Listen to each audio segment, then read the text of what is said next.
Tired of feeling like a robot doing the same tasks over and over? Today, we're unlocking the secrets to automating your life with Zapier. Zapier is your no-code automation superpower, connecting thousands of apps so you can focus on what truly matters. First, identify the repetitive tasks that eat up your time. Think about things like copying data between apps, sending the same email replies, or manually updating spreadsheets. Next, map out which apps are involved in those processes. For example, if you always save email attachments to Google Drive, those are your key players. Now, let's create a Zap in Zapier.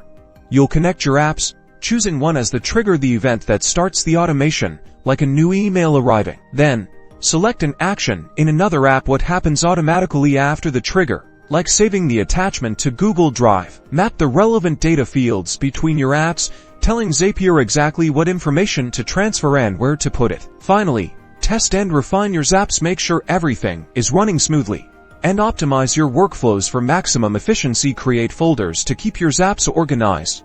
Automate, optimize, and get back to doing what you love.